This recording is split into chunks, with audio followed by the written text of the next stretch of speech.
Borninski, She's sick. not in attendance. Foster, Good evening. Ganguly, Good evening. Graham Hudak. Good evening. Let the record reflect that Clerk Segrist is in attendance, Treasurer Slavens, Good evening. and Snyderman appears to be absent He's out as also. well. Yes, Where is he? he's out. Out today. Thank you. Can we please rise for the Pledge of Allegiance?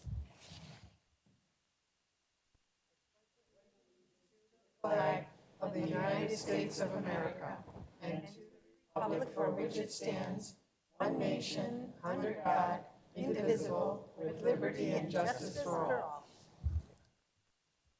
Okay, can I have a motion to adopt the agenda, please? So moved. Support.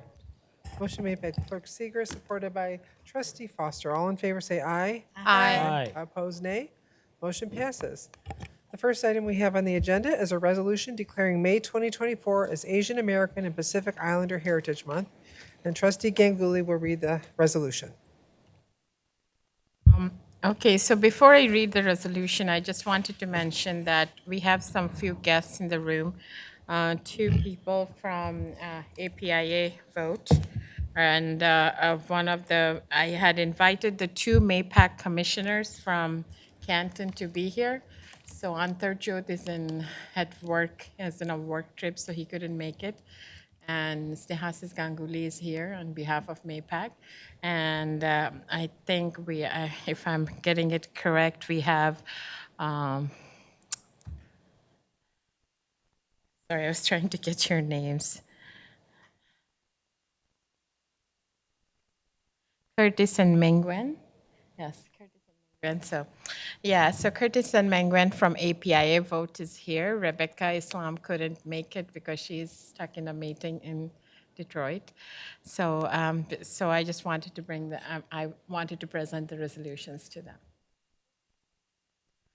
Resolution of Board of Trustees, Charter Township of Canton, Michigan. Resolution declaring May 2024 as Asian American and Pacific Islander Heritage Month. Whereas in 1990, Congress voted to expand Asian Pacific Heritage Month heritage from a week to a month-long celebration, and in May 1992, the month of May was permanently designated as Asian American and Pacific Islander Heritage Month. Whereas understanding Asian and Pacific Islander history is an important part of celebrating Asian American and Pacific Islander Heritage Month. Whereas even in the face of adversity, generations of Asian Americans, Native Hawaiians, and Pacific Islanders have helped make this country what it is today. Whereas according to the U.S. Department of Justice, reports of bias, incidents, and hate crimes against Asian Americans and Pacific Islander individuals have increased in communities across the country over the past few years, whereas the API community is an inherently diverse population composed of more than 45 distinct ethnicities and more than 100 language dialects, whereas according to the Bureau of Census, the API community comprises of nearly 20% of the population of Canton Township, whereas on March 7, 1834, Canton became a township and was named after a city in China, due in part to the enhanced trade relations the United States and China had brokered at that time, whereas over 40 different languages are spoken in Canton Township, many of which are of Asian origin, namely Japanese, Chinese, Korean, Hindi, Urdu, Punjabi, Bengali, and Gujarati. And in 2023, Canton Township, in collaboration with the community, erected a peace pole in Canton Heritage Park to commemorate some of these languages, whereas Canton Township is known regionally for our diverse offerings of markets, restaurants, and retail businesses owned by Asian American residents that are an integral part of the diverse history of Canton. Now, therefore, be it resolved that the Canton Township Board of Trustees does hereby declare May 2024 Asian American and Pacific Islander Heritage Month in Canton Township and strongly encourage our community to observe, recognize, and celebrate the culture, heritage, and contribution of Asian American and Pacific Islanders to our nation, state, and township. Support. Motion made by Trustee Ganguly, supported by Clerk Segrist. All in favor say aye. Aye. Opposed, nay. Motion passes. Could we take a picture with them? Yes, we should take a picture. The flags? Sure. All the way across the room.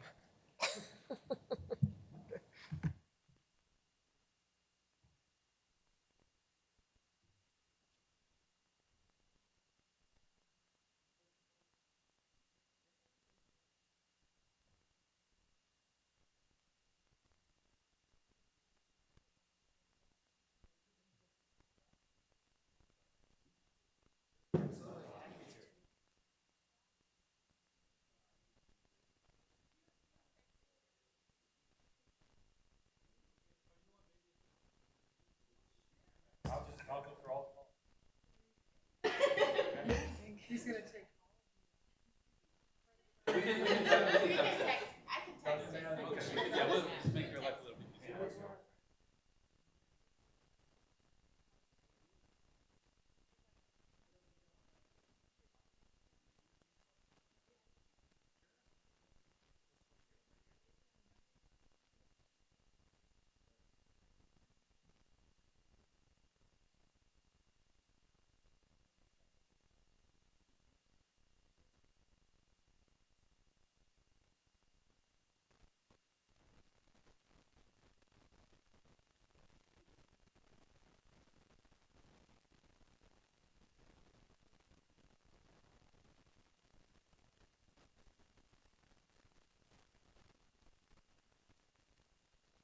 One more right here.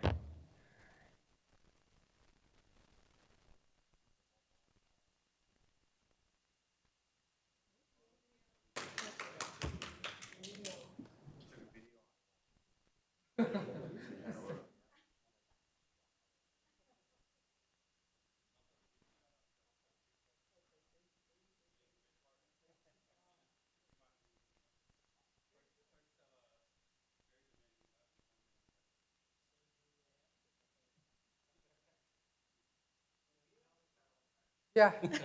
Yeah, don't feed his head, please. Uh-oh. Just keep feeding it. Don't worry about this ego. Okay, I'll do some meditation. great, good job. I cannot project today. All right, next. Okay. We're gonna see. All right, next we have the study session. We're going to begin with Western Wayne Building Renovations Review. So would you like to introduce our guests? With us today, we have Lauren Lee from PIA, Partners in Architecture. She's been working with us on this project from the beginning. She has been helping us set up weekly meetings with GrowthWorks as well. We've had, I don't know, 4 or 5 different individuals from GrowthWorks on the calls just to get a feel of what they do and how the operation is at Human Services currently. Lauren actually even went to Human Services, met with Brian over there, did a tour of the building just to see the functionalities, what works over there, what doesn't work, just to, because we almost have a clean slate here with the new Western Wayne building, to kind of get a pulse on it. I think Lauren did a wonderful job, brought across probably 3 or 4 different options of floor plans, layouts. Today, we're going to show one that was favorable for both sides. And there's still modifications to be done on those floor plans, but we just had a basis of one to develop a budgetary cost item. We had it all listed out. I think Lauren did a wonderful job having a whole list of budget items. There might be things in there that are feasible, some things that we may have to add along the way, but it gives us a good start. I realize this project is something that we want to complete sooner rather than later, and we're prepared to do that as well. So we'll kind of walk through it right now. Lauren's voice is a little off, so if I need to jump in and start helping out, I'm happy to do it. But she has a wealth of knowledge in this, so we'll kind of kick it off from here. I'll go ahead and lean in. Hi, I'm Lauren Lee from Partners in Architecture. I don't normally sound like this. I apologize. But I do want to go ahead and talk about the project. It is a great opportunity. It is a great opportunity to take an asset that the township has and turn it into something that can really be viable for the GrowthWorks Association. So the existing building, just a couple of images here, you can kind of see what the existing conditions are. It's had a couple of additions. You can tell that by the architecture. A little bit to the left, we have it's kind of a story and a half, but it's just a higher attic space and roof line. And then towards the back, we have the lower roof line with kind of the flat roof, and it has like a roof overhang there at the side. And so obviously we want to bring this back up into something that can be a little bit more presentable, obviously, to the street. We want to update the site. We want to capture some exterior spaces for the program, and we also want to make viable parking in this area. The second area is kind of showing what we are going to work with. It has very segmented parts because of the addition and obviously the past use. It was part of the police department at one point, so it's got some, more utilitarian spaces with a couple of cells that we would have to modify. But basically, we want to kind of connect it and create a much more unified floor plan and making it feel a little bit more open when you get there. So just a couple more pictures of the state of the building. And then in our process, we started off with a program.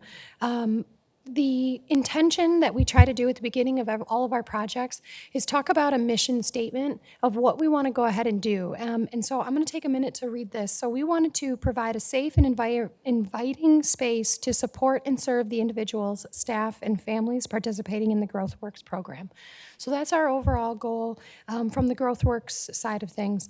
We have 3 main objectives with that, and that's to create circulation patterns that support the safety, security, and operations of the GrowthWorks program, include a safe and obvious dedicated entrance and lobby for guests, and then use the surrounding outdoor space to expand and enhance the program opportunities.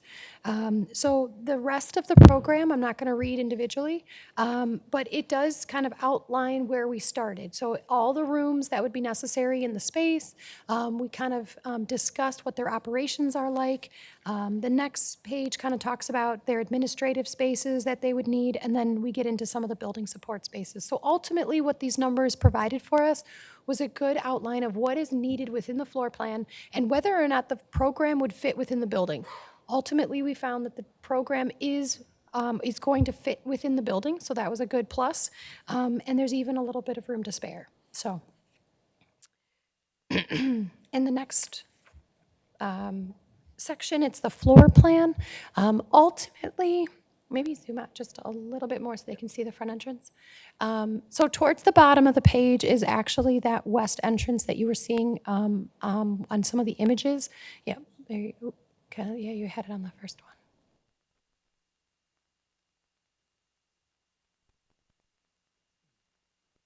So we would keep the parking on that east side, and then you would enter in from that side. So we're trying to take what's already there and just enhance it a little bit more.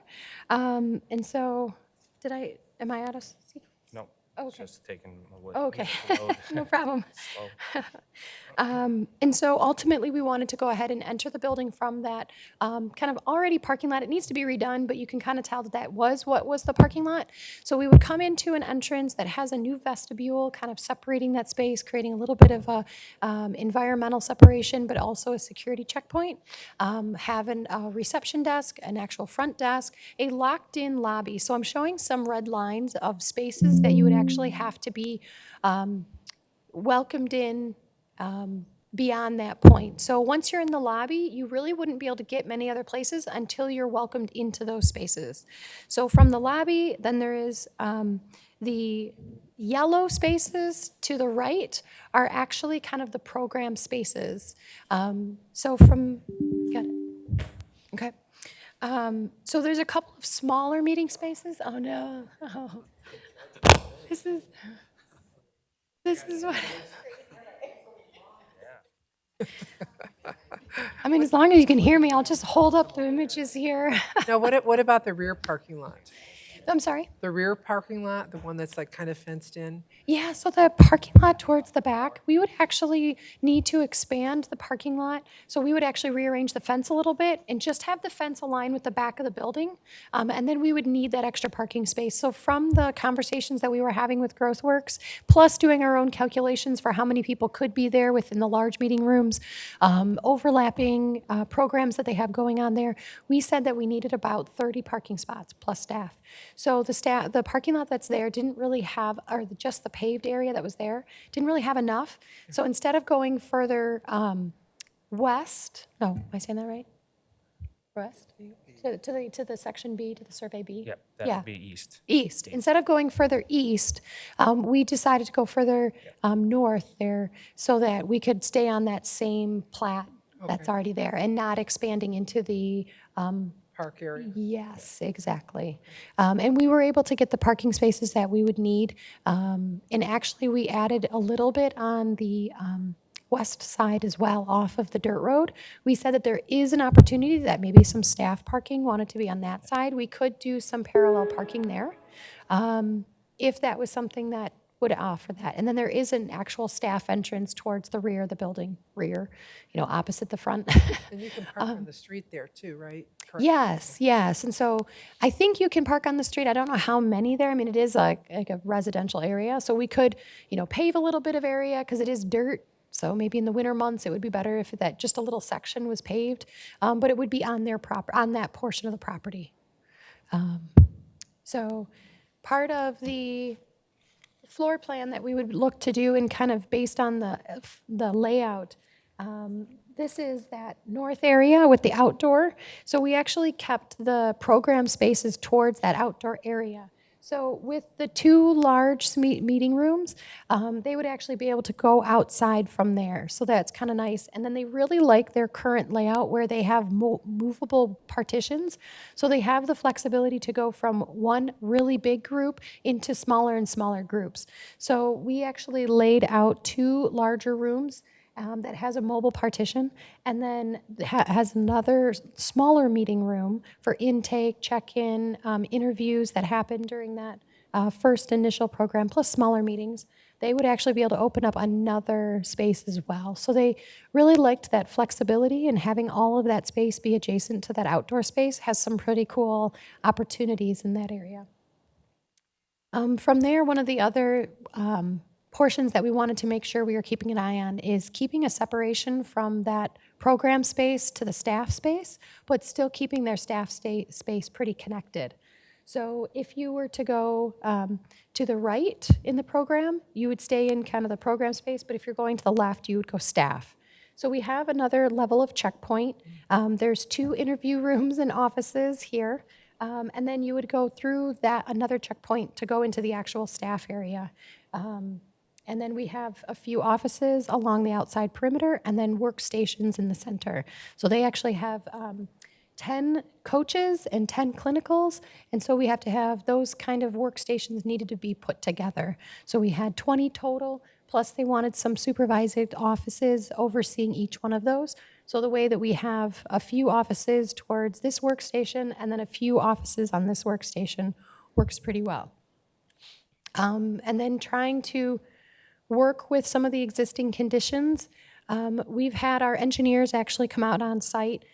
There's not much, because we're rearranging a lot of the interior. I mean, we were talking about pretty much gutting the inside and starting over. So we'd be pulling back all of the systems to their start point, but be keeping the start point where it is in that red mechanical zone. We're going to be able to maintain the water meter, the gas location, the electrical location. So we are trying to preserve some of the existing locations and trying to minimize some of the expense for renovation. So even some of the restrooms that we're showing in the center there are looking at expanding some existing restrooms and reconfiguring them, but trying to keep some of that underground plumbing all within an area that makes sense. So we already kind of talked about it, but I'll show just the visual to go along with it. The site design, first we just have the survey, and then the second portion kind of shows what we would do to actually expand the site. So here's that configuration. The parking lot that we currently have is existing, the curb cut, the drive entrance, and then we would repave. The proposal is to repave and potentially even curb and gutter and actually have some sidewalk redone in that space. And then ultimately, You can kind of see that from the background, there's a really dark line that goes from the back of the building across. That's the existing fence line, and so we would actually rearrange that fence line, expand the parking, and get like 5, 6, or 7 more spaces back there, and then actually rearrange the fencing to just be behind. At first, we were trying not to do that and trying to preserve the fence the way it was, but ultimately the parking kind of took precedent over some of that outdoor space. And then I mentioned it before, there's those 4 spaces off to the west that we could potentially have or not have. It's just an expansion of 4 additional staff parking. It wouldn't be somewhere that we would promote as being a public thing, but the staff would know and then they could enter in from the rear. We do have a 3-dimensional rendering of what we would propose to do. This rendering, obviously you can tell that the architecture is pretty much staying the same. We would look at refinishing the roof wherever we could. We have the flat roof that you can't see in this image. We would probably need to redo that. And then we would re-shingle, and the brick in its existing, we probably would do some tuck pointing and things like that that we're gonna identify in more detail, but we have kind of said it needs a little bit of wet work, but then we would stain it. So staining brick is actually kind of a nicer maintenance direction to go. And so that gives us that nice kind of red feel. The brick that's out there is kind of like a yellowy, it's painted, first of all, but where the paint is peeling off, it's kind of this yellow, it's not great, it's not beautiful. Plus, you can kind of tell that where the additions happened, none of that brick is gonna actually match. So that's probably why it got painted to begin with. So we would propose to strip the paint off and actually stain it. It's a little bit more labor intensive, but it's gonna be your longer longevity and less maintenance route. And as you can see, we've introduced the canopies. There's some architectural details that's on the exterior. And by doing some of what we're doing, we're trying to kind of mask some of those. They're brick details, but they're not beautifully done brick details. And then we have one more view. So this view is just kind of what it would look like from the street, obviously opening up some of those landscape beds that are there, kind of bringing it lower and more presenting it to the street. Have some signage out there. The last thing that I have for you is a budget report. I can go line item by line item, but I'll save that if you have questions. So you can see that we have looked at it in depth. We're trying to look at things and list out the different aspects of the building, considering existing conditions, structural modifications that would have to happen. There's obviously some damage that's happened. We have mold remediation and things like that that need to happen. And so we've looked at it from all aspects. And the next page kind of shows the summary. We have a total construction cost. We're anticipating it to be just over $2 million. And then the other project costs or soft costs, we always like to make sure that those are considered. We know that there's probably a couple of different people that would be pitching in for the total project costs, but there would be things like furnishings that would need to be in there, appliances, network and technology, AV. So we try to make sure that we're incorporating those in the total project cost. And so the total project cost that we're anticipating is $2.634. This is a very high-level budget. As you can see, the only thing that we really have developed so far, besides done a site walk, is produced a floor plan and an exterior renovation. So we have a lot more definition to do, but we feel confident that what we're planning to do would only be under this budget. So the budget would always get refined and honed in to be less than this unless some sort of major scope change. But we want to make sure that anything that we're anticipating with this is incorporated in the number now. But it is very high level. There are contingencies in here that would be refined out based on the design as we develop into the next phase. Do you have any questions on the budget or any of the aspects I can get more detail on? About getting some donations too, I know. Furniture Yes. lobby in the summit, and Yes. so that's an option. I think the option is to bring some of the furniture over from Human Service Building. I know it's in pretty good shape that they use, so I think this is trying to show worst case. A few other items, generator. We currently do have a generator at Human Service Building. That's mainly for the sump pump because it's built on an artesian well. So I don't think we'll have that issue. So that's another 80 to 100 grand that's on here that'll be saved. It's just an option to put it on there. I don't think it's necessary. And then I did talk, and it shows in here about fire suppression. Currently, it's not suppressed. I worked with the building department too. We don't think it'll fall under code that it has to be suppressed. So that's also something that we could work through, not have an issue with. And then I think listed in here too, Lauren made sure that we put the contractors 12%. So if we have a general, that's accounted for in this number, as well as PIA's portion is also accounted for in this number. We wanted to try to capture everything all in to kind of see that big picture. A couple other minor things. I do know once we are paving or repaving, I want to make sure that we have spots for EV. I think that should be a standard for any renovations or new buildings, that we want to have it EV ready for whatever direction we go to as well.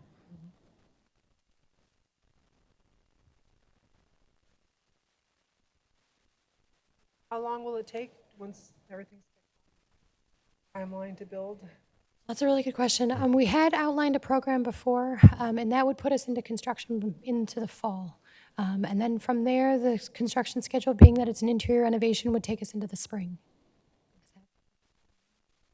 That's about right. I think that's right. From a general standpoint, I think we had actual more timeline, like deadlines, but I can review that and send it back over again. But I know that we were planning to try to get under construction this year. I just don't think we would be able to get it finished this year. Okay. Not for you, but for John or Joe. So there are other tenants in that building, right? What is it called? Yeah, GrowthWorks is the main tenant. I believe there's probably 2 other subs that are in there. There's one other major one that's on the second floor currently, and I think one other rents just an office space, just one. So it's not heavily used, but I do know they have subs in there as well. So they will remain there then? Yeah, we're considering that whole scope, what they currently have set up, to have their subs in there as well. So just GrowthWorks is moving from that building to this building. That's the plan. Well, I think and we'll leave it up to GrowthWorks too, but I believe their plan was to bring some of them with them to this new building, Okay. as that human service would be just completely vacant. So then the Canton Community Foundation and all those Impact Alliance or whatever Right. they're called. Yeah. Yes. Okay. Actually, I want to weigh in on that a little bit. We haven't really figured that out yet. That's Okay. the better answer, I think, to your question. There's been some discussion about possibly housing some of the other nonprofits that are currently in the Canton Human Services building, maybe in the township administration building at some point in the future, because there is some plans to renovate some of the space here. But that's still a piece that we're kind of working through. And so the other question, I really don't know the details. So GrowthWorks is kind of like a tenant there, right? That they pay a rent and other. Yes. Yeah. Because They're the main tenant. this is a township building and they're Yes. using it. Okay. Yep.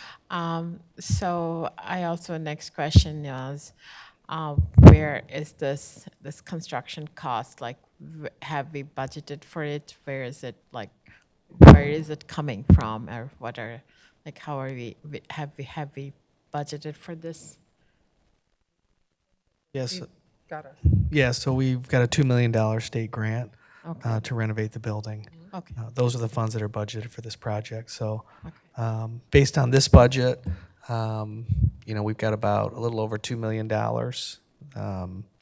It looks like budgeted for the construction, so we're right there at that $2 million mark. Yeah, that's good. Like, we get so many grants, right? It's hard to keep track of, there's so many departments, we get so many grants, and Yeah. so, all right. Yeah, this So one we in we particular have- okay. was secured by Representative Ranjiv Puri, Oh, that's, and okay. he got it out of the Michigan DHHS budget that was appropriated, that was chaired by State Representative Christine Morse.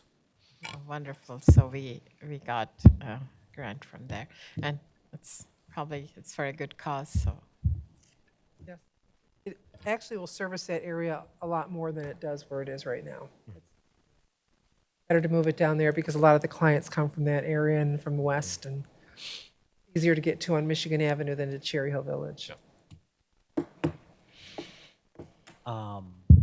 I was just going to let everybody know the microphones are a little bit more sensitive than ones we've used in the past, and sometimes it's good to talk over it like this. Otherwise, if you talk directly into it and you hit a P, that's called popping your Ps. So if you just talk over the microphone, it'll pick it up and you won't get any feedback. So that's just a little heads up for future meetings. If we use these microphones, talk over them, and it'll still get it, but it won't get that feedback on the audio. Also, this project is great. We won't pop our peas either. No pea popping. It's just, anyone else? It's the Ps. The Ps pop. Thank you very much. Thank you. Yeah. I'm sure more will be coming soon. Thank you. Good job. Thanks. Next on the agenda, we have the Canton Township Economic Development Strategy Plan, and that's going to be led by Gavin. Are you going to do it from back there, Gavin? Are you coming up? You're doing it from back there? Okay. I'm moving. The cozy spot. Hope your voice gets better.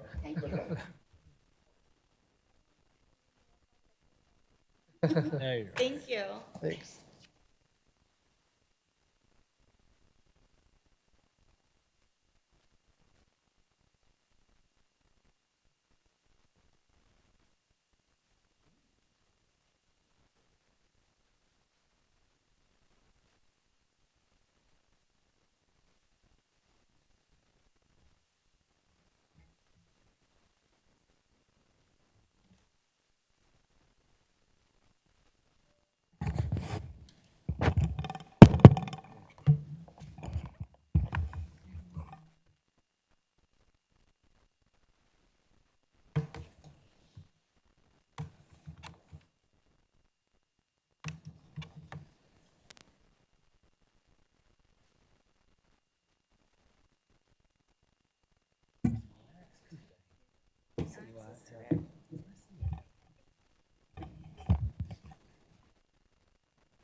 I'll just, start off. Hopefully, everybody has had the pleasure of meeting Gavin Beckford, our Economic Development Manager so far.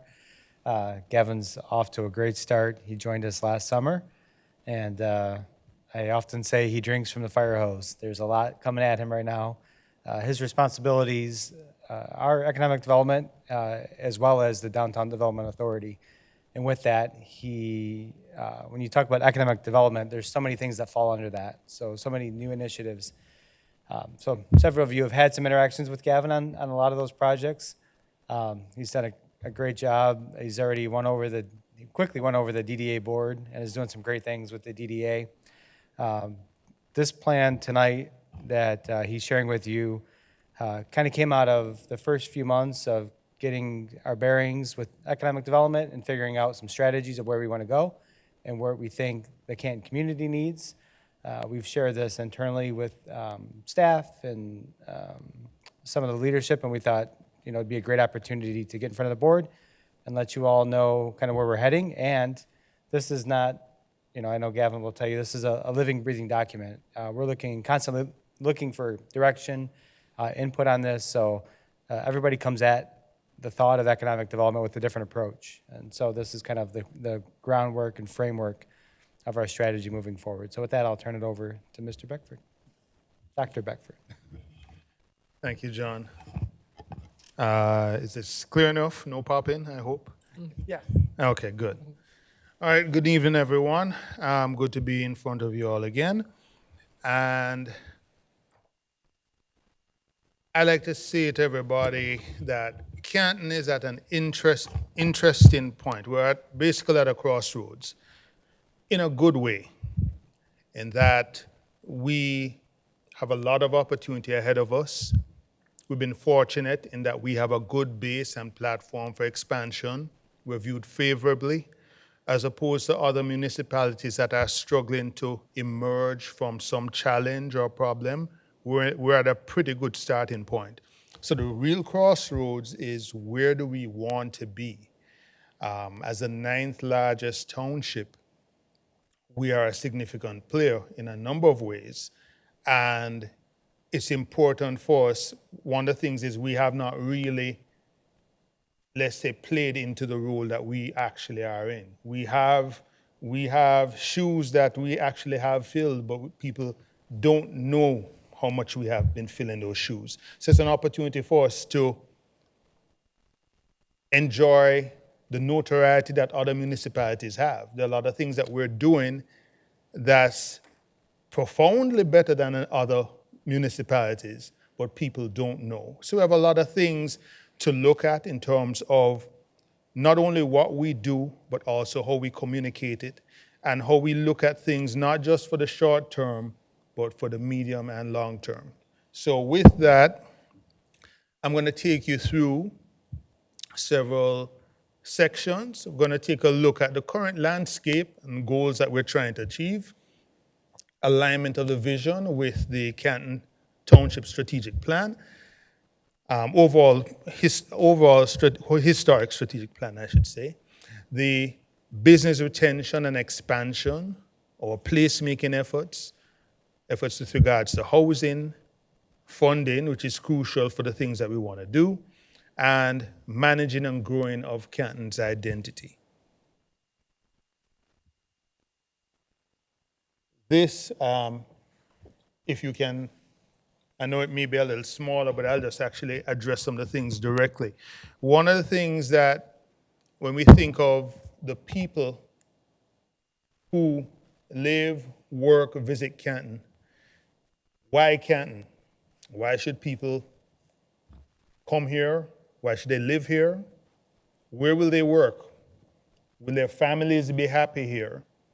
Is Canton where somebody wants to put down roots and grow and even retire? And do our residents feel connected to Canton? As far as businesses, do businesses feel that they can grow here? How receptive are we, and are our processes internally conducive to business? How much harder it is to do business here versus other places? Is there any advantage to being in Canton versus other municipalities? Is there a home for my concept here? If somebody has a business concept here in Canton, do we have the wherewithal to support an idea from incubation stage to whatever level they would like to take their business to? And is there any type of co-working space? The new way of working, there are hybrid operations where people don't necessarily need to have an established office. Can we facilitate that? Right now, we don't have any co-working space. For recreation, what can people do in Canton, and what's the variety of options? One of the things that, with things like Top Golf and other entities coming here, we have an opportunity to grow our entertainment option. And that doesn't mean copying what's being done in other areas. Canton has its own unique feel, and how do we preserve that and not just become a me too of another community? And for non-residents, for visitors, how attractive is Canton to come in, spend time, spend their money? Transportation, how do you get around Canton, especially for those without cars or elderly who need other transportation support? How do non-residents get into Canton? Which is important, because if we have this vibrant shopping, 3.25 miles of shopping corridor on Ford Road, as well as the expanding businesses on Michigan Avenue, how do people access that? And do the lack of transportation options hinder or enhance Canton? And our direction, is Canton leading or being led regarding our investments? We have a history of businesses basically doing their own studies and determine that Canton is where they want to be. How effective are we?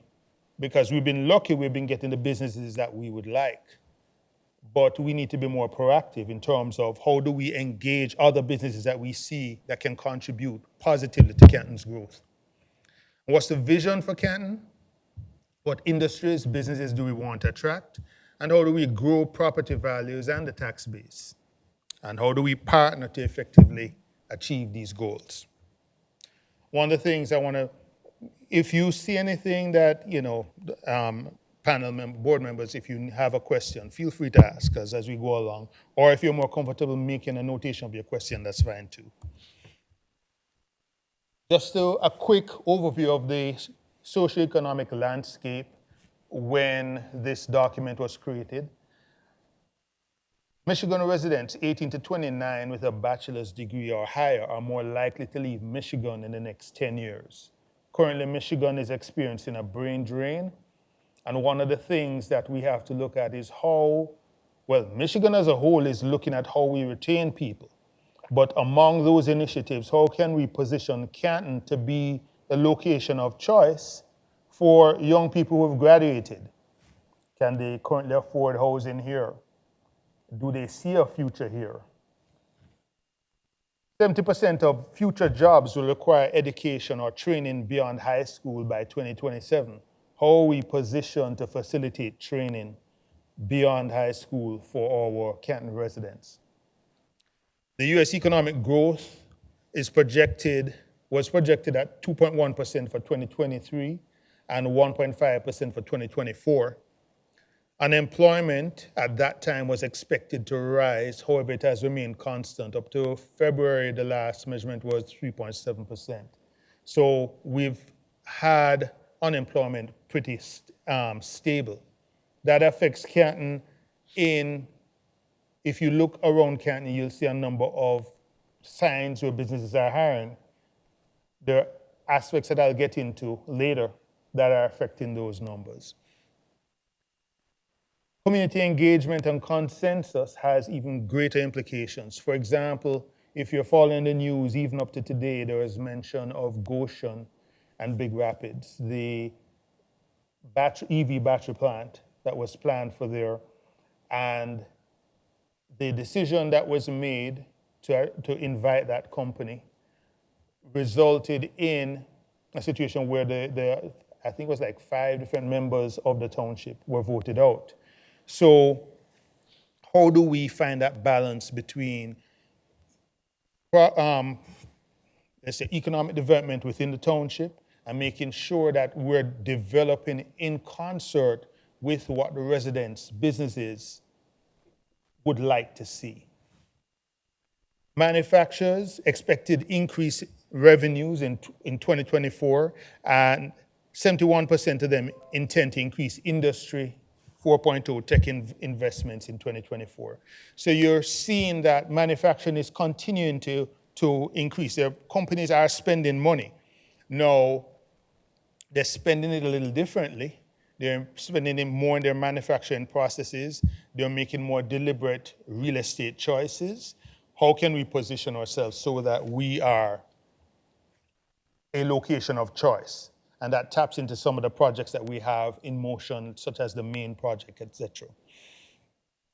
And finally, the main barriers to tech investment seen by manufacturers: insufficient tech expertise or workforce training, high costs, data and cybersecurity concerns. So, again, how are we preparing the Canton workforce so that we can take advantage of these opportunities? So, with our look at what we're trying to do, we need to have alignment with some of the core principles that we have for the township. In many other presentations throughout, if you go back through the historical documents, having a welcoming community is one of them. Having a healthy ecosystem that's accessible and sustainable environment is also important, and quality infrastructure as we move towards a smart city approach. Being adaptive and responsive and being relevant to all those that live, work, and visit the township. So let's look at the issue of business retention and expansion. One of the key aspects to economic development is retaining the businesses you already have. It's more expensive trying to go after new businesses when you have existing businesses that are here, that if we don't reach out to them, find out what's happening, how we can help them improve, any issues they may be facing that are challenging their ability to stay in Canton. We need to tap into that and be aware so that if we can provide resources to help them, whether that be linkages to training opportunities, training support from entities such as Michigan Works, etc., we need to be tapped into that so we can know and have those discussions.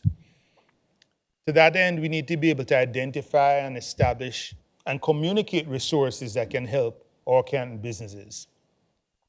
We need to work more in lockstep with the Chamber. In the past, Chamber has their activities, and there has been some crossover, but I do believe we can have a stronger integration in the initiatives between the Township and the Chamber. As I mentioned before, we need to take a more informed approach to business and industry invitations. So other communities face a challenges, for example, of dollar stores being everywhere, which has its own implications in terms of the property values, things of that nature. Not that I'm a Dollar Tree customer, but there's a place for a Dollar Tree, and how do we develop our township in a way that is, let's say, business friendly, but at the same time moving in the direction that our residents and our businesses that are already here can feel satisfied. We also need to look at transportation, as I mentioned. Right now, one of the main challenges for businesses is that there's no established, we are an opt-out community, so we don't have a transportation network for residents or for people outside of Canton to come in, whether to shop or to come in for work. As I mentioned previously, the unemployment numbers are low. So the challenge that presents, anyone who wants to work in Canton needs to have a car, basically. In fact, one business on Ford Road, I'll keep the name, but some of their employees they cycle from Westland into Canton. So they take their transportation to Westland and then use their bicycle, come across the bridge to come and work on Ford Road. Some people walk. So what you find, if somebody has an opportunity to work closer to where they live, why should they spend money on gas and transport, maintaining a vehicle to come to Canton to work? That's just common sense. So we need to devise a solution, and I'll speak to some of the action points after this that we've taken. We need to have a stronger relationships with key organizations like the Michigan Economic Development Corporation, as supposed to be MEDA, Michigan, the Detroit Regional Chamber, and other entities such as that. Because what we have now, there are a number of not only grant opportunities, but just keeping in contact to see what other communities are doing, other communities that have similar goals, neighbors that may want to partner with us on initiatives. And that's something that we need to be aware of and just participating, we share ideas. One of the things that I mentioned previously is that each municipality has its own flavor. So one of the things that I'm happy to see is that it's more collaborative and we share because it's not viewed as a competitive thing. We're not Royal Oak, so Royal Oak has no problem sharing with us the things that they do and vice versa. We need to look at how we are marketing and branding Canton, our DDA corridor, Cherry Hill Village. As I mentioned previously, there are a lot of things that we're doing. We're making a number of investments, and the awareness among people is not there. When you look at what our peer municipalities are doing, Canton is way below, way behind in terms of where we are, in terms of branding, in terms of social media presence, in terms of just general awareness. And there's a lot that we have, which is good.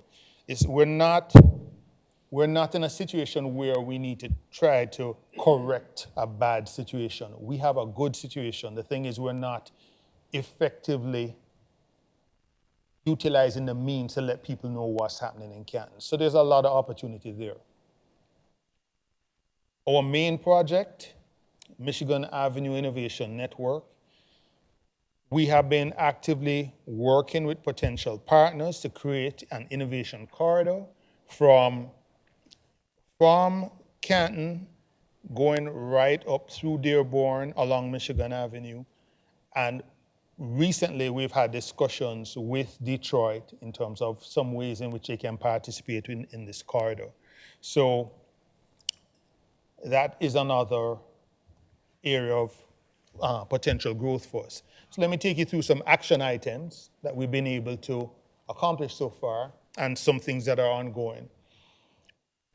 With regards to, as I mentioned, retention, we have compiled a DDA listing. That was something that we didn't have in place before.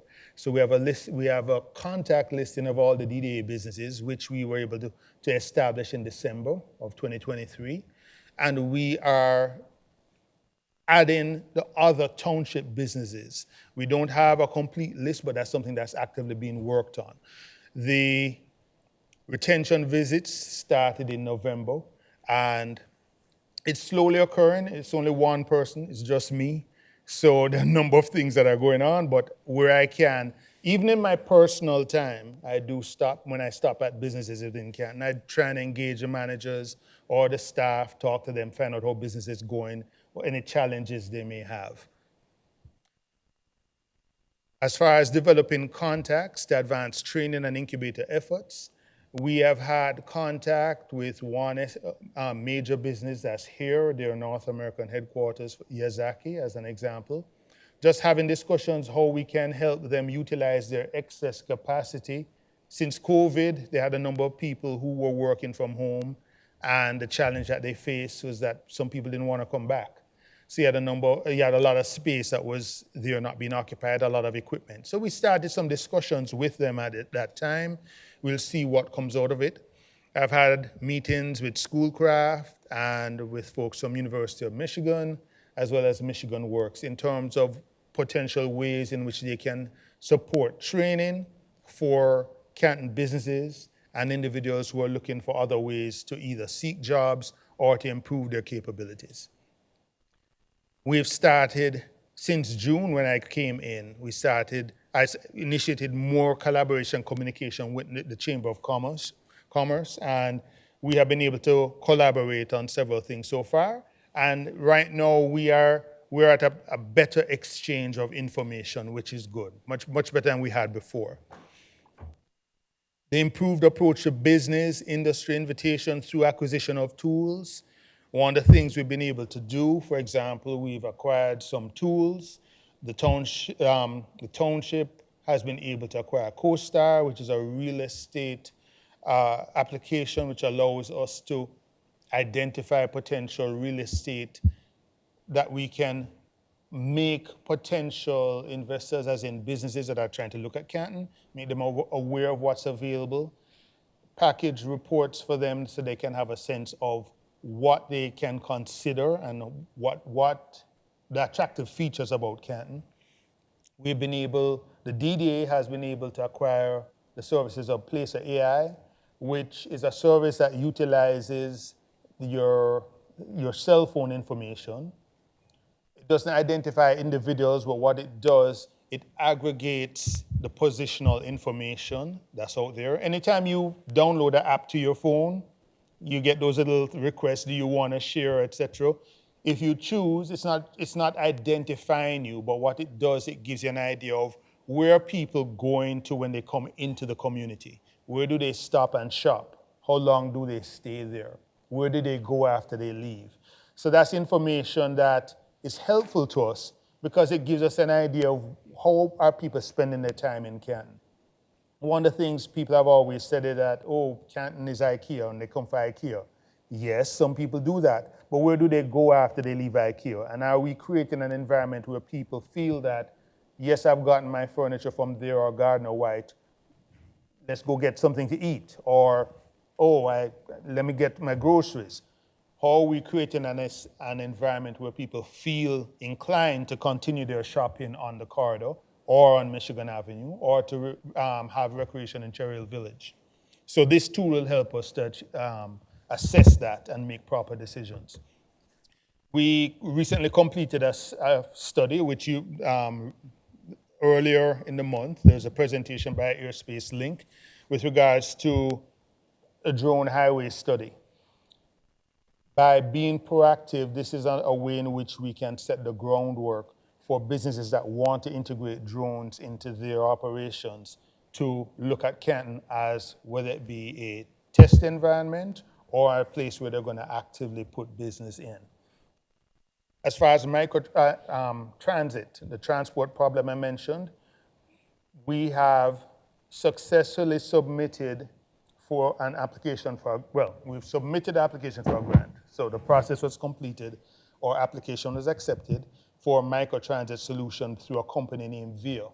This company, they offer rideshare services at a minimal cost, maybe $2 or $3, and it's a shared service through vans. So think of Uber or Lyft, those are rideshare services. This would be a shared transport service, which would not only serve Canton as a whole, but would connect to Westland, the nearest smart bus stop.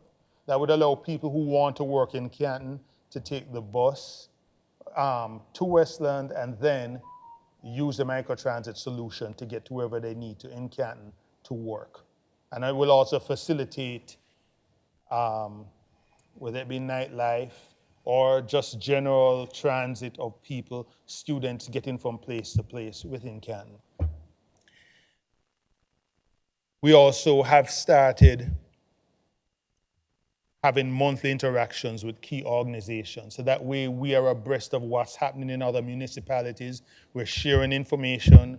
We are learning from training sessions, and that way we can have not only an idea of what our peers are doing, but also possible funding opportunities, other ways we can collaborate on initiatives, share information. We've also been looking at reinvigorating the DDA and the township marketing. So currently an RFP is out for a new DDA marketing service. And we did a review in December of last year, and we found that there were deficiencies in the marketing services that we were receiving. We put forward some new stipulations, and that resulted in the RFP that is currently out.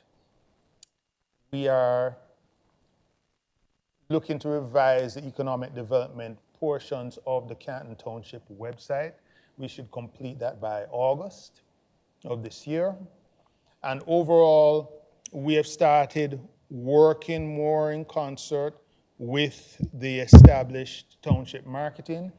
There are some areas in which they have capability limitations where we have opportunities to look at other solutions. We will look externally, because one of the things that we have to consider is that we are well behind what our peers are doing.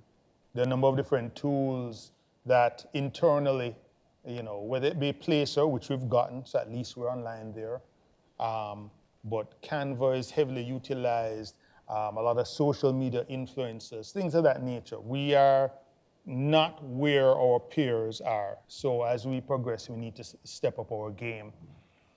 The development of a liquor license application and approval process, we expect to complete that by December. That is going to allow us to properly allocate the limited licenses that we have. We want to make sure that we properly vet those entities that want to have a liquor license and make sure that we properly manage what we have. Placemaking, which is an important aspect, we need to make sure that our residents and visitors feel welcome in Canton, and that not just having things for having sake, but that there is an economic benefit to the things that we do. We have looked at other municipalities that have concepts called chalets, which are small kiosks that can facilitate micro businesses. Think of somebody that may have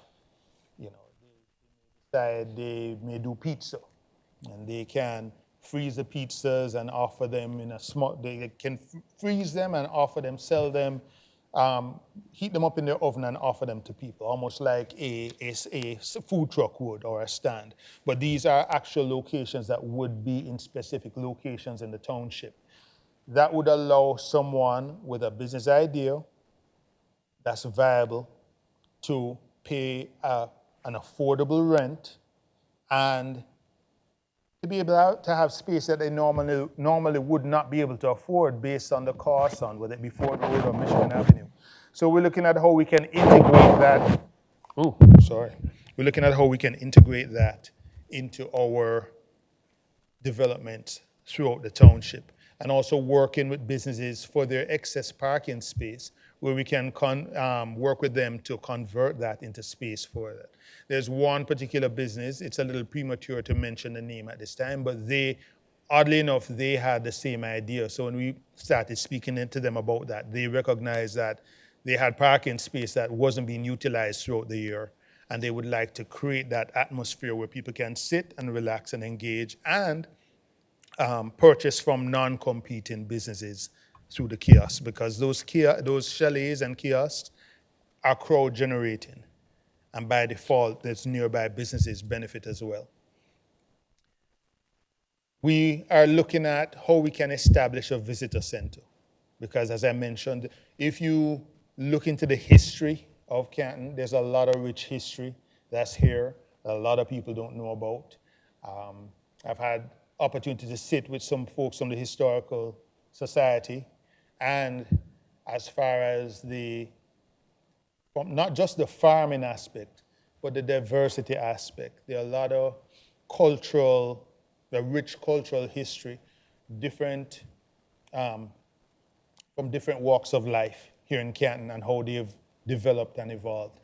So that's important. We do need some kind of repository for that information in a way that people can come in and enjoy, as well as to help promote our economic activity as a whole. So the medium to long-term vision is that somebody could actually come to Canton, stop at our visitor center, and then know where they want to eat, or take different stops throughout the township looking at historical artifacts or buildings. Walkability is an important factor. We have noticed that people are walking along Ford Road, for example, but it's not a very welcoming walk, shall we say. I did that walk myself before I took this job, just to see what it was like.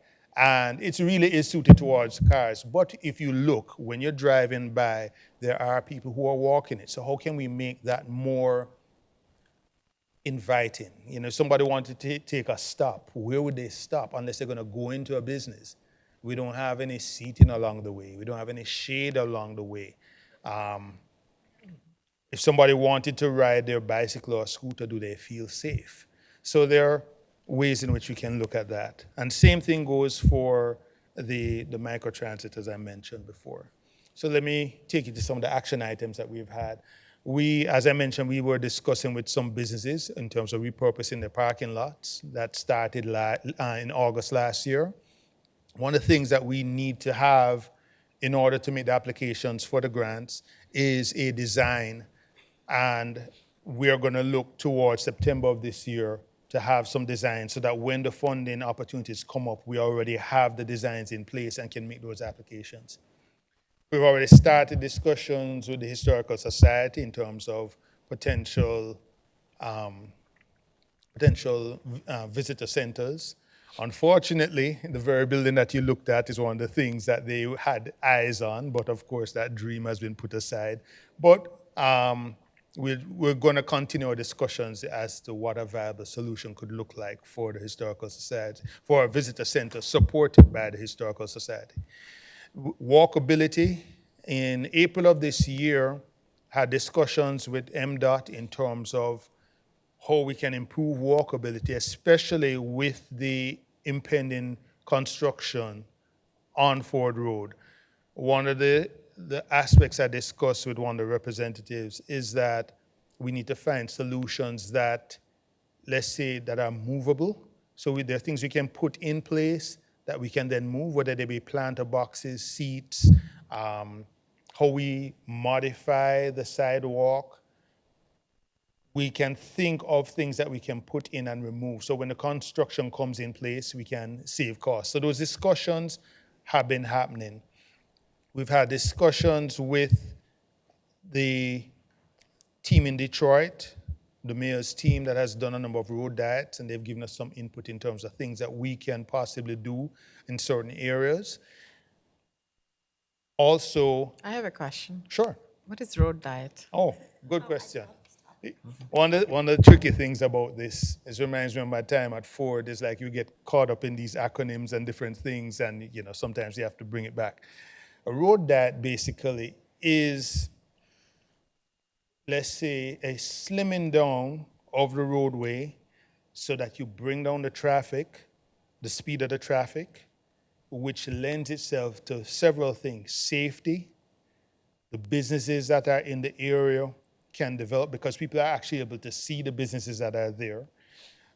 Because you have reduced the width of the roadway, not only have you brought down some of the speed, you haven't necessarily affected the throughput that much, because people generally associate a road diet with a traffic jam or slow movement. That's not necessarily the case. But what it does, it just brings down the speed, so people are inclined to walk in the area. It's easier for them to cross the roads. When you think of senior citizens, for example, who may be in an area that want to partake of the area, but they have to be doing this race before that walk turns against them. So basically what you're doing in select areas, and you have to be very specific of where you do this, you can constrain the width of the road and create more avenues for pedestrians, cyclists, and other forms of mobility. So if you look at, Detroit has implemented that in a number of areas. And Mayor Duggan said, like if you go to 8 Mile in Livernois, they've created you can either call it a streetscape also. So new businesses pop up and restaurants and nightlife. And what happens is that people start to come, and he said the people that are really bothered were the people that used to zoom through the area, the people that didn't live there. But the residents that live there always love it because it brings the community together again. In some ways, like the boulevard on Ford Road is creating a road diet because you're eliminating a lane of traffic and making that a turn. Yeah, road diets are super interesting. There's this highway in Houston, and they kept expanding it and building more lanes, and it's like 28 lanes now, and they found that it's just encouraging more cars Yes. to drive on the roads instead of like thinking about how they can eliminate traffic. So. Right, you build the roads, they will come. So that's one of the things that we're looking at as well, and how that can fit into the structure here. So when we are talking about road diet, are we just talking about the major, because DDA is Ford Road, right?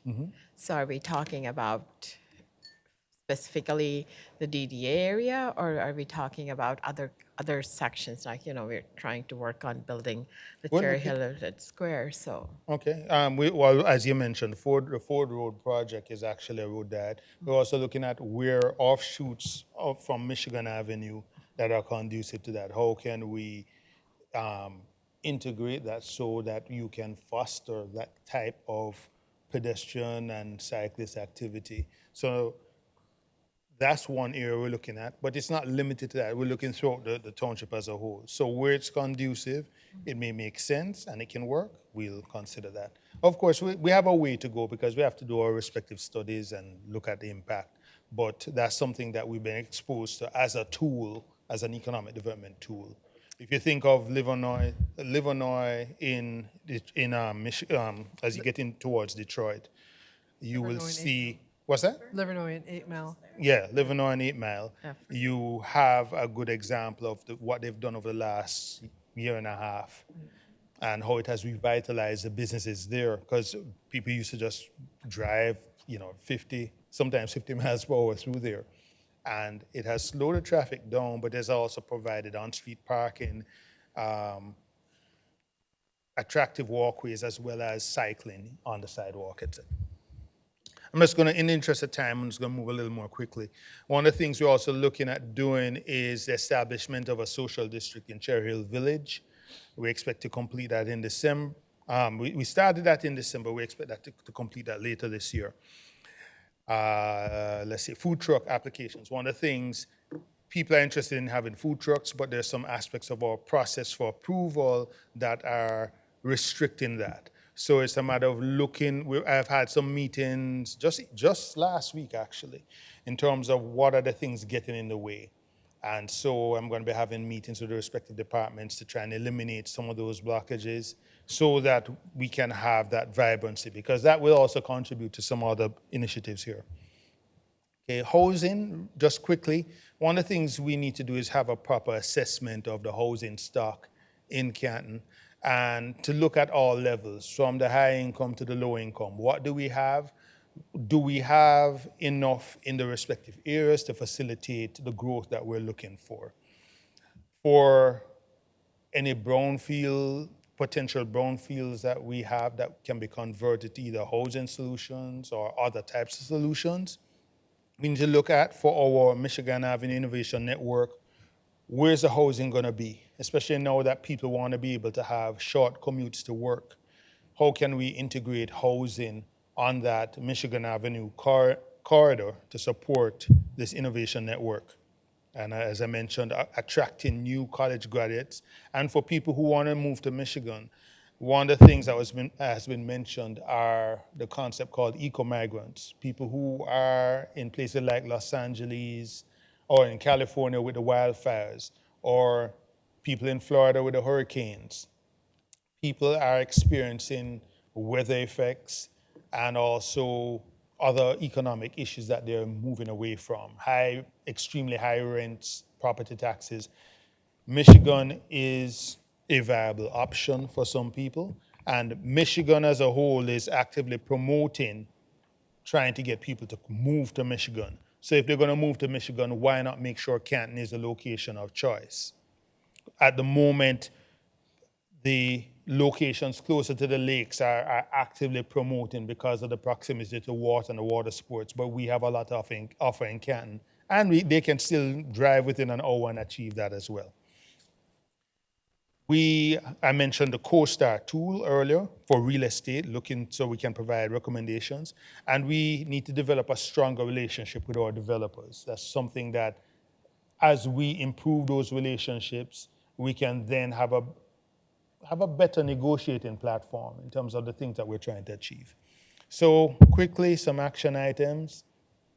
In November of this year, we'd like to get a study approved just to have an idea of our housing inventory and the homelessness risk, because what you want to do as compared to other municipalities, you want to have an understanding how many people are at risk of homelessness in our community. And if we can, it's much easier to put in support mechanisms and prevent it rather than deal with the homelessness issue when it gets out of hand. So what kind of position are we in and what do we need to do? We want to look at potential brownfield redevelopment sites, and December is when we're looking at trying to have some kind of determination.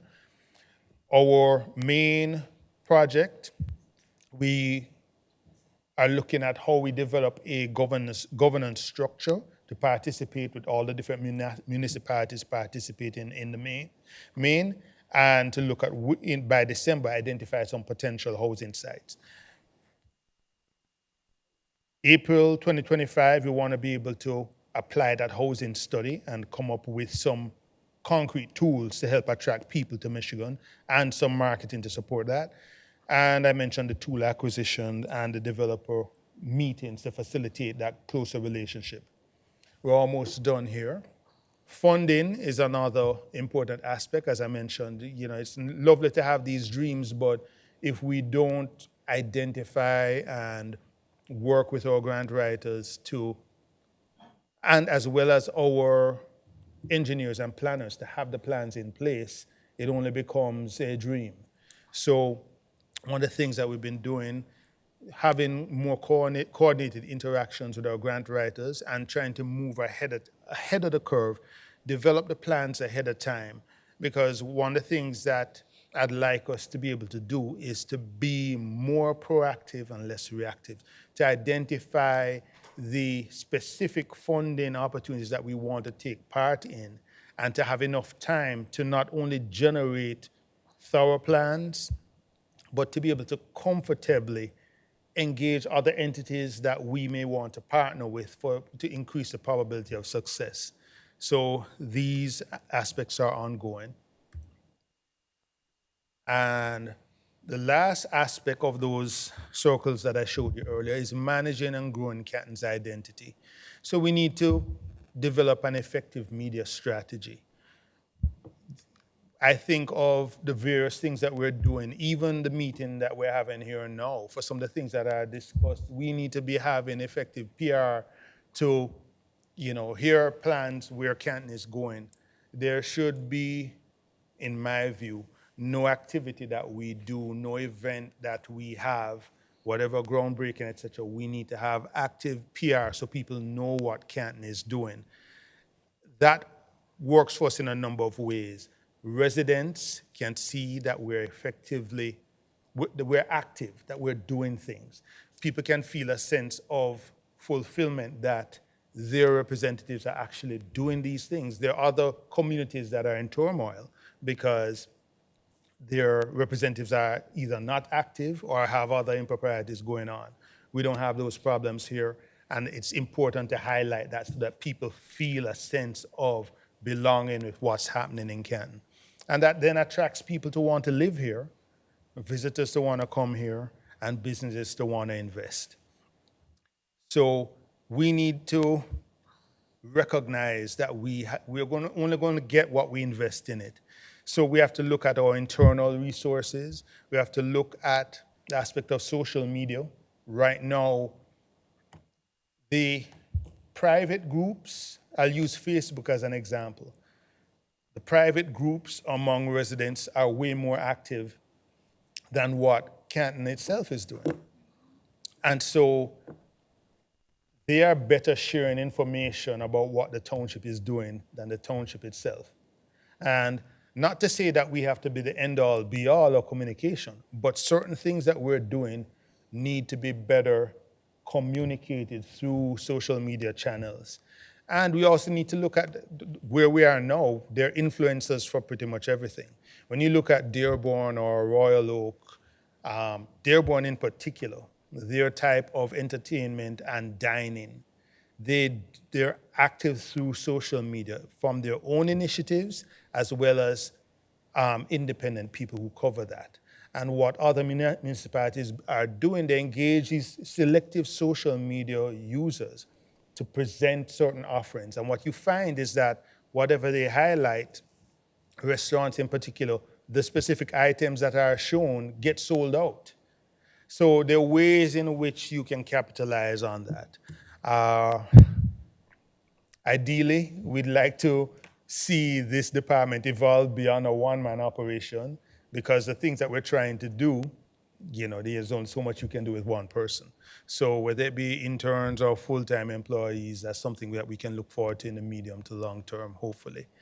And we need to embrace Canton's history. As I mentioned, there's a lot that Canton has to offer, and that's something that's lacking. There's a lot we can do to improve.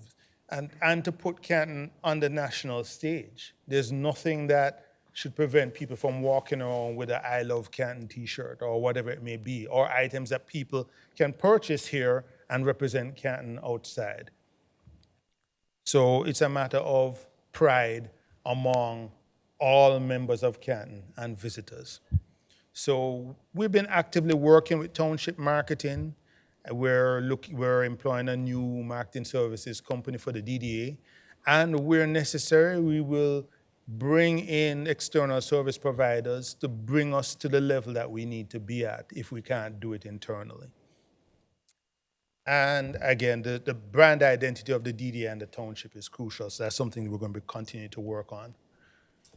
And final slide is really measurement, because one of the things that's important Not just doing a flurry of activity and just hoping for the best, but you want to make sure that you're measuring it so that you can understand where you are currently and where you're going to. And are we headed in the right direction? If you're not assessing, then you can't know that. So one of the things we have to be looking at, and we're going to put the studies in place, property values, how are property values changing, and how have they been affected by our initiatives? For the facilities that we're trying to implement, what's the level of utilization? And if they're not being utilized, then we need to look at is the concept itself sound? Did it work in some areas and not? Why did it work in the areas that it did? The satisfaction level, what's the level of satisfaction among residents, among businesses, and visitors? As I mentioned, retention visits are crucial. If our businesses are not happy with what's happening, we need to identify what they're not happy with, and if we can correct the issues, or if we need other assistance, we need to be able to address that. And for residents, are they happy with the things that they're seeing? And new businesses and growth, how many new businesses do we have opened? How many have closed? And why have they closed? Have they expanded? That's another thing that we need to be able to capture. Are they growing in different ways? And finally, for our activities of funding sources, are we able to tap into new grants or other funding resources, or are we just knocking on the same doors? Because, they like to have diversity in terms of the entities that they're giving funding to. So with that, I'm going to close, and I hope I did not cause any sleep during this presentation. And I am open to any questions you may have. It's a great presentation. I really liked how you have thought about, but just one question that I have before I go into other questions is, are we just thinking of Canton as a place that, has great shops and great place to, because a lot of our communities around us are having like bigger corporations there, like Plymouth has quite a few business parks and things like that. And when we talk about bigger corporations, someone we really talk about is Yazaki. So are we thinking something along that line on Michigan Avenue? And because we don't want Michigan Avenue to be another Ford Road, right? We don't want double of what we have on Ford Road and Michigan Avenue. So that's my first question to you. And then I have a few comments, but if you wanted to answer that. That's an excellent question. We have to think of Canton as a whole. We already have, as we develop, you're going to find that different parts of Canton will have its own flavor. For those who need the one-stop shopping convenience of Ford Road, where I can get everything I need, that's there. We have the ability on Michigan and Haggerty to accommodate the light industrial, as well as some aspects of retail.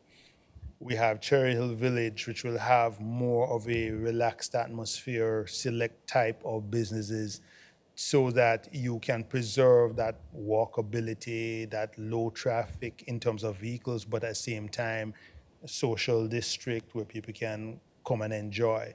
So the idea is not necessarily to turn Michigan Avenue, for example, into another Ford Road. It will have its own flavor, especially as we develop the innovation corridor.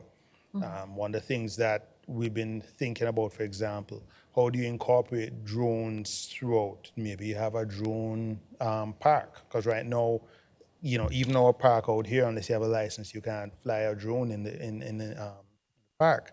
So where can people who are more interested in drones, where can they go? Just different things. But my thought here is, we are talking about, we started off with a conversation that people are leaving Michigan, right? The youth is leaving Michigan, the brain that can be used here. And and the current, I've spoken to a few young, people, not a lot, but I've spoken to a few young people, and they believe, they believe in biking to work or things like that, and they really don't want to use their cars on a daily basis. Maybe they want to go on a vacation or camping, they want to use that. And I'm just thinking, if we had, corporate, people that employ these youth that are coming out of the universities around us, wouldn't we want something around those lines, having corporations close by that employ these youth? That's my thought process, and that's what I'm thinking, because when I think of Canton, it's more of in the past, we've always thought Canton is the community where Ford employees come to sleep and shop and live in, if they're not working, right? That has been kind of where Canton has been in the last few years. So in the last, the 20 years that I have lived. So that is my thought about that. So maybe something that can be looked into. So you talked about, having this a visitor center, a historical, using the historical society. And John might tell you that we are working on a history project, and we want to, maybe that can be incorporated into the historical society, and talking about the diversity of this, because we're doing this big presentation in November from behalf of the Cultural Commission. And I agree, we can do a lot better with communication and marketing. So I really like how you have put together all this, where you're thinking of going with these things. And if I would be interested in working with you on the marketing aspects of things, because Thank you. I have a background and I studied marketing. Okay. So, yeah. I look forward to it, and your input is important. As we develop our Michigan Avenue and introduce some of those companies, we are looking at how people can bike to work and ride scooters to work in close proximity, and also to create those co-working spaces where even those employees for those large companies that don't have to go into office, but don't want to necessarily work in their home because they may have kids or other things going on, where they can go and work and do their thing. So the whole thing is what we're looking at throughout the township, so that you can work, you can play, and you can shop. That's what we're looking at. Thank you. Thank you for your presentation. I found it very interesting, and it made me think of a few things that I wanted to share with you. I don't remember where I was, but I started hearing ads and started hearing and started seeing marketing materials that were put out by Sterling Heights a few weeks ago. And it kind of piqued my interest, and I looked at their marketing campaign, and they have the slogan for the city, which is innovating living. They have a vision for what their economic development plan and everything leads into that, and they put together what they want the city to look like by 2030. They started working on it some years ago, and I think, for me, as I think about Canton Township, it would be helpful to be able to say, okay, what does Canton look like in 2030? One of the things that I think is funny is on the planning commission, and we talk about Ford Road, and we talk about all of the traffic on Ford Road, right? And in my view, that's a good problem to have, because we don't want to be the section of Ford Road that doesn't have any traffic at all. But what does it look like when Ford Road shifts and changes, and the businesses on Ford Road, the big box businesses, for example, are no longer a thing? What businesses do we put in their place, and how intentional are we about creating the corridor that we want to see? I was in Dearborn last week, and I was going through their section of Michigan Avenue, and it had been a while since I drove down that part of Michigan Avenue, And it has changed, and you could tell that there was really thought and planning about like what they were putting where and why, and like what they were doing with parking and what they were doing with growth and making sure there weren't like abandoned storefronts or businesses. And so just like want to think about that and want us all to work together on that. The other thing I want to mention is, you talked a lot about demographic shifting and population in Michigan, and we know that population is declining in Michigan, or not declining, it's slowly growing in Michigan, but we do have areas that are booming, and Canton is one of those areas. You don't see a lot of empty houses, for example. We have more apartments and things like that coming to Canton because people want to be here. But when you look at who is coming into communities like Canton and Northville, and even on the west side of the state, it's immigrant populations, right? And so, what are we building to serve those communities? And I think all of that is important for economic development and building that into the plan for what Canton looks like. Thank you. And you touched on a very important point, which is actually one of the aspects of the RFP for the DDA, recognition of the diverse community that we have here. And among the businesses in the DDA, are they aware of the diverse population, and how can they find that harmony between their offerings and that their customers can feel welcome, and being culturally sensitive as well as responding to the various holidays or special events, and so that folks don't have to get their stuff online through Amazon or other means, but can buy it in Canton if our stores are sensitive to the needs of the residents that are here and respond accordingly.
To this day, there are 0 licensed food trucks still in Canton.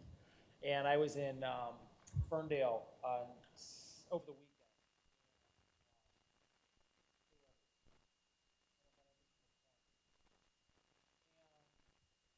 About the history of Canton.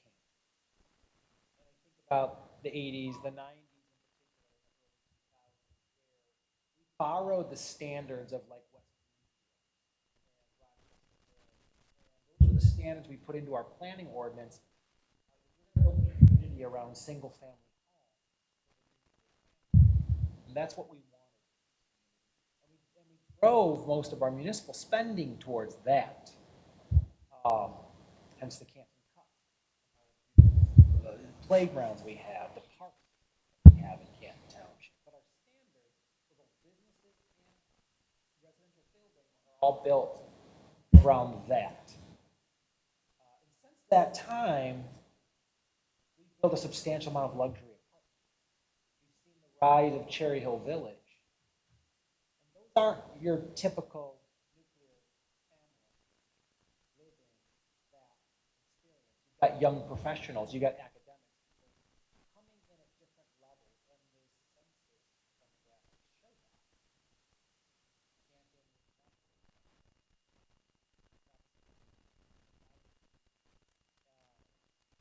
that. But our standards really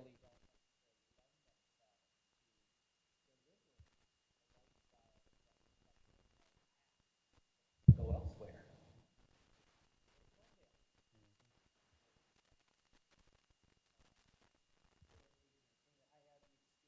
Ending, I was a young professional the other night.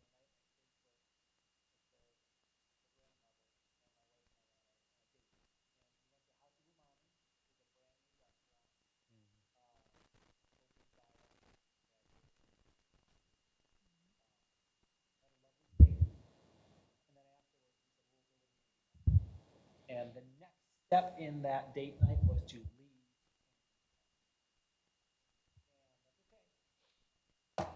If we're not interested. There was, actually, I made a joke. I said, well, you want to go to Rusty Meals or Crow's Nest? And both of those businesses, I think, have been in Canton Township for about 3 decades. So I know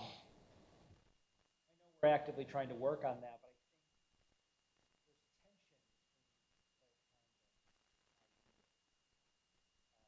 I love conflicting values. I love the language around conflicting values. Because in elections, we have them. I want all elections to be secure all the time, 100%. I want 0 errors.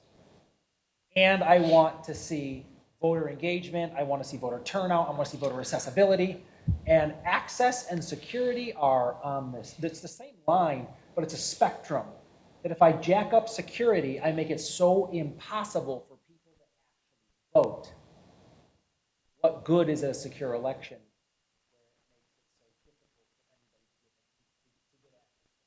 That's, I think, why it's important to kind of balance those things.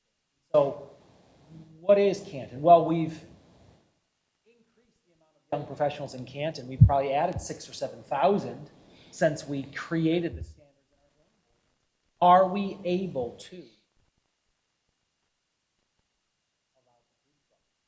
at Canton Brewworks? That's a great little facility. It'd be awesome if they had a food truck in the back where they could do it, just like in Royal Oak. And I think there are communities that keep high level standards, like a Royal Oak, while still engaging young professionals, still allowing for single-family homes and those young families to find a place, still ensuring things are built to high standards, but doing it in a way that creates a community that works for everybody and not a community that works for 20 years.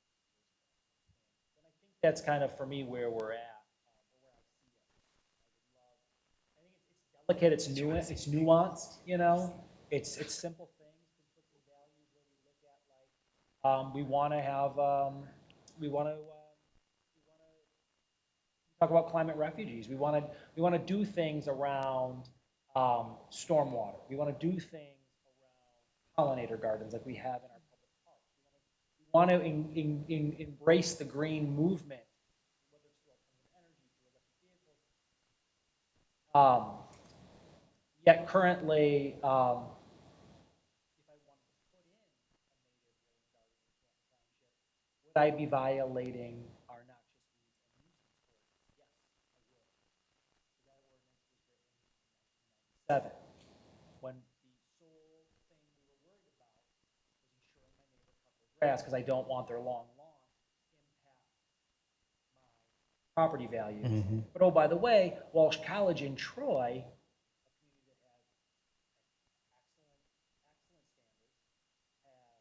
high levels of advanced degrees, folks earning high-level incomes. Walsh College of Accountancy and Business ripped their entire lawn out and planted a plant. Accountancy and business school training some of the highest professional financial people in Southeast Michigan. That was a standard that was appropriate for them. I think that we can have those here. But those are conflicting values. I'm glad that you're having those conversations with planning, because I don't know that we can get to a place where I can have, you know, a cool,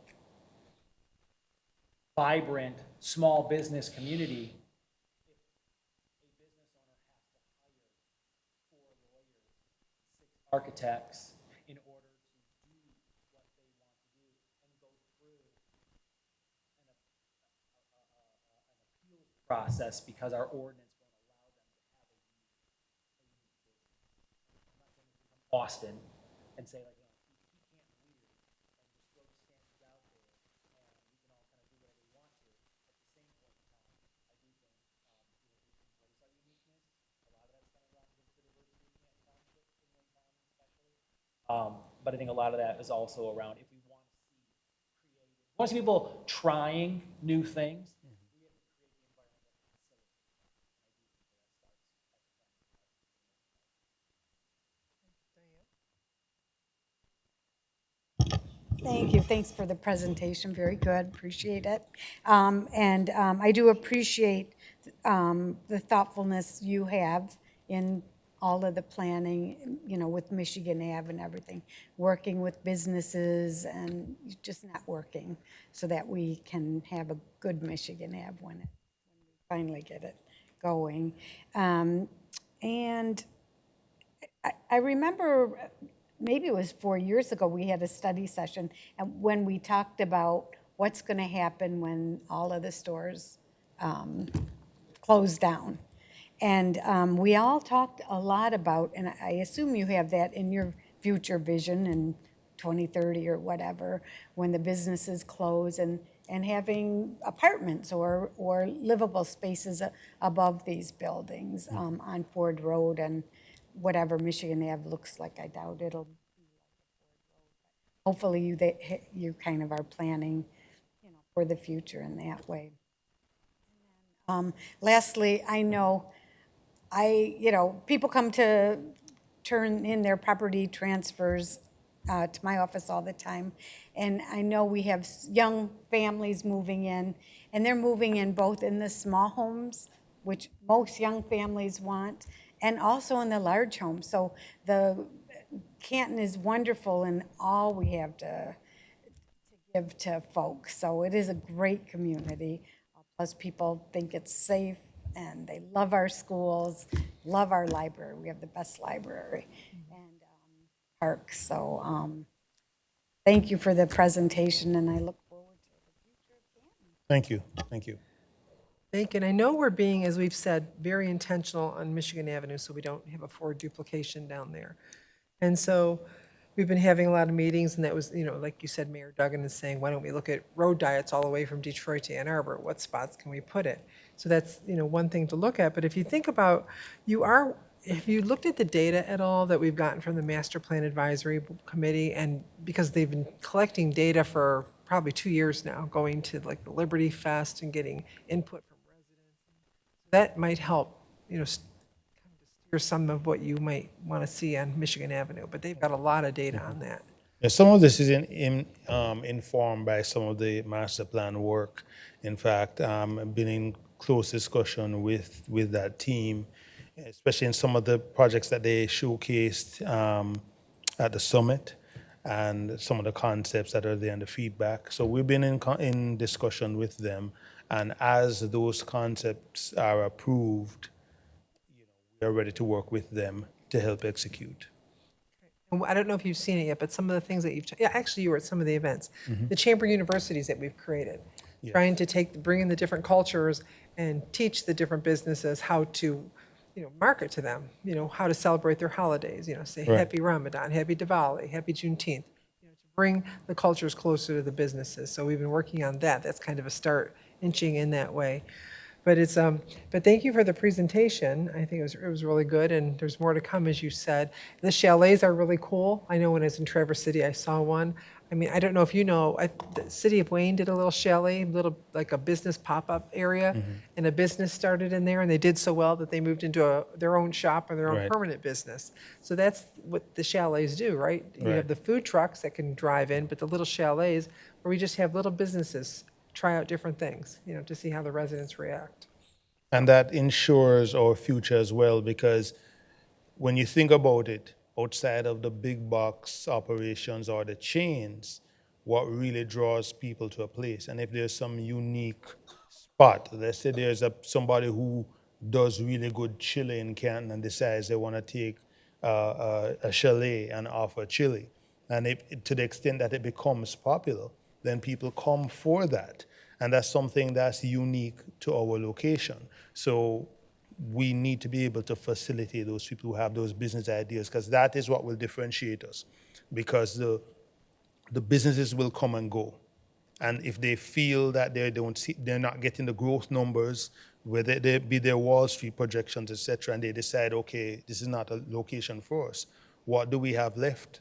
And if we don't inculcate those people with ideas to create a differentiation, then we lose out. So that's a way of ensuring ourselves. And also, if we have businesses, there will be that support from our local community to help drive that, so that it becomes self-sustaining. And that's what we want. Very good. All right, any other comments or questions, Joe? Yeah, I just want to thank you. I'm speaking into the mic again. I just want to thank you, Gavin, for that presentation. It's very well done, and informative and exciting. And just kind of to remind the board, creating an economic development plan was a Raftellus recommendation. So this came out of the organizational assessment that was done a couple years ago. Bringing Gavin on has been really fantastic in a lot of ways.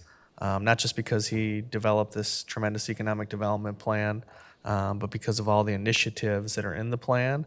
And I can tell you, as kind of working with Gavin just about every day, the ideas in the plan are his.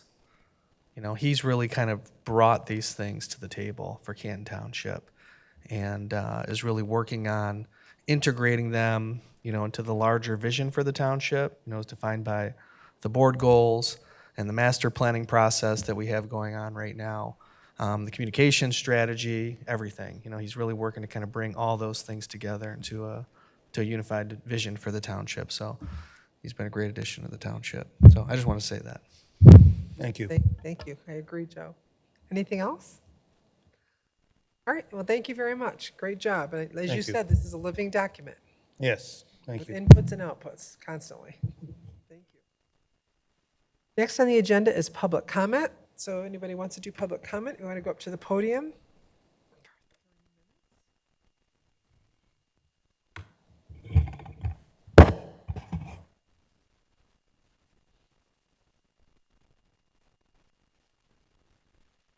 Good evening. My name is Dan McCausland, and interesting here to talk about this tonight. I am a 37-year business owner in the DDA.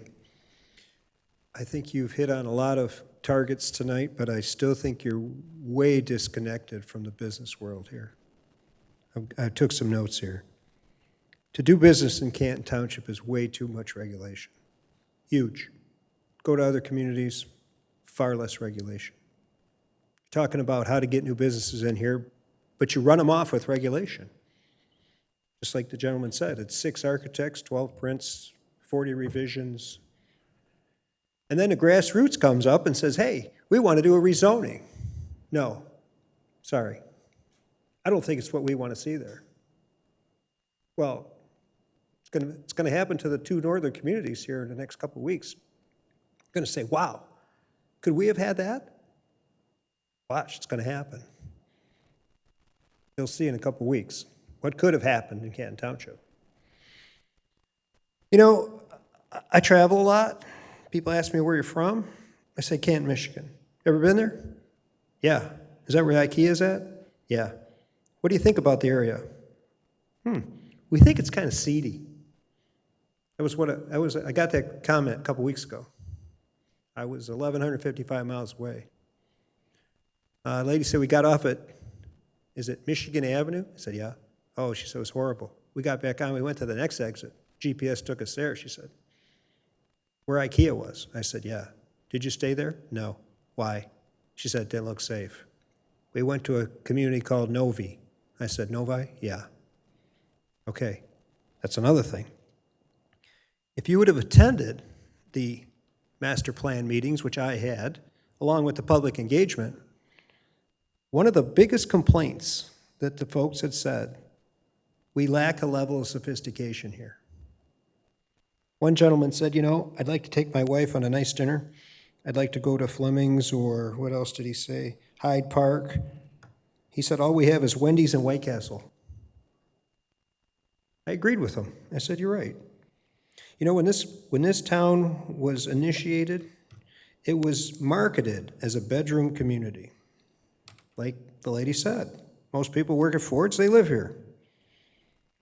You say we're behind our peers. We are. You want to talk about the history. But throughout my tenure here in the 43 years, we've been ashamed of our history. We've been ashamed of the farming. We've been ashamed of that. We haven't been, I don't know what they've been so ashamed of, but they've always been ashamed of the history instead of embracing the history. You've hit on a lot of good points tonight. I got to give you credit for that. Food trucks. Why in the world?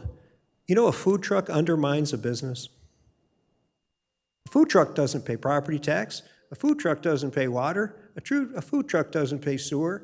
A food truck doesn't pay impact. They don't pay anything.